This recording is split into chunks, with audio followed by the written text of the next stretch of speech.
ભરૂચ શહેર ભાજપ દ્વારા ડોક્ટર શ્યામાપ્રસાદ મુખર્જીની જન્મજયંતિ નિમિત્તે વિચાર ગોષ્ઠીનો કાર્યક્રમ યોજાયો।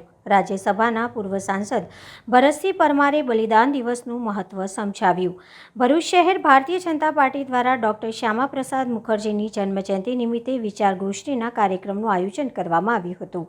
ભરૂચ શહેર ભારતીય જનતા પાર્ટી દ્વારા ડોક્ટર શ્યામાપ્રસાદ મુખર્જીની જન્મજયંતિ નિમિત્તે વિચાર ગોષ્ઠીના કાર્યક્રમનું આયોજન કરવામાં આવ્યું। ભરૂચના નિર્મળ ગંગા હોલ ખાતે યોજાયેલા કાર્યક્રમનો દીપ પ્રાગટ્ય દ્વારા પ્રારંભ કરવામાં આવ્યો હતો। આ પ્રસંગે રાજ્યસભાના પૂર્વ સાંસદ ભરતસિંહ પરમાર, ભરૂચના ધારાસભ્ય રમેશ મિસ્ત્રી, ભરૂચ જિલ્લા ભાજપના પ્રમુખ મારુતિસિંહ અટોદરિયા, જિલ્લા ભાજપના ઉપપ્રમુખ દિવ્યેશ પટેલ, ભરૂચ શહેર ભાજપના પ્રમુખ પ્રકાશ પટેલ, નગરપાલિકાના પ્રમુખ વિભૂતિ યાદવ સહિતના આગેવાનો ઉપસ્થિત રહ્યા હતા। ડોક્ટર શ્યામાપ્રસાદ મુખર્જીએ પક્ષની સ્થાપના અને એ માટે આપેલા બલિદાન અંગે ગોષ્ઠીમાં વિસ્તૃત ચર્ચા કરવામાં આવી હતી, જેનો મોટી સંખ્યામાં કાર્યકરોએ લાભ લીધો હતો।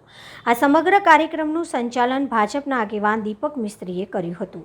મેં રમેશભાઈને અને મારુતિસિંહજીને કહ્યું કે થોડીક વાર તમે બેટિંગ કરો, પણ એમને એમ હતું કે હવે આ મુખ્ય એક જ વિષય છે, રિપીટ થશે અને રિપીટ થાય ને તોય મજા આવે, કેમ કે આપણા એ આદ્ય સ્થાપકને યાદ કરવાનો, એના માટે કૃતજ્ઞતા વ્યક્ત કરવાનો આજનો દિવસ છે, એમને શ્રદ્ધા સુમન આપવા માટેનો આ દિવસ છે।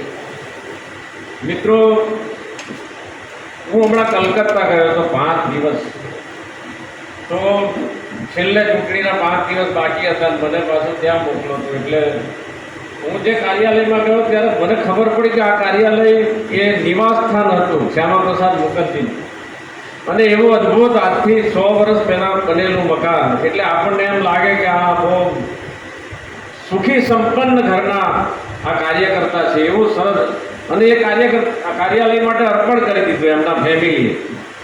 એટલે ત્યારે એમ લાગે કે આ બધું છોડીને દેશ માટે ફના થવાની તૈયારી સાથે નીકળેલા કાર્યકર્તા જો હોય ને, તો જ આ ભારતીય જનતા જનસંઘ અને પછી ભારતીય જનતા પાર્ટી આજે વિશ્વની સૌથી મોટી પાર્ટી બને, અને આજે દેશમાં આપણી સરકાર ગુજરાતમાં અને કેન્દ્રમાં એ ચાલી રહી છે અને ખૂબ તાકાતથી ચાલી રહી છે। એની પાછળ મને એમ તે દિવસે એમ લાગ્યું કે એની પાછળ શ્યામાપ્રસાદ મુખર્જીનો જે આદર્શવાદ છે, એમની જે તપસ્યા છે, એ કામ કરી ગઈ છે। મિત્રો, તીર્થ જેવું એક વાતાવરણ મને લાગતું હતું, એવી અનુભૂતિ થતી હતી એ દિવસે। એમની જીવન ઝરમર કહેવી હોય તો લગભગ 7 સપ્તાહ બેસાડીએ તો પૂરું ન થાય, પણ હું ઝડપથી મારી વાતમાં એને ન્યાય આપવાનો પ્રયત્ન કરીશ। અડધો કલાકમાં તો એમની આવા તપસ્વી ઋષિ, આ મહાપુરુષને શબ્દોમાં શ્રદ્ધાંજલિ આપવાનું તો કામ મુશ્કેલ છે, પણ હું પ્રયત્ન કરીશ।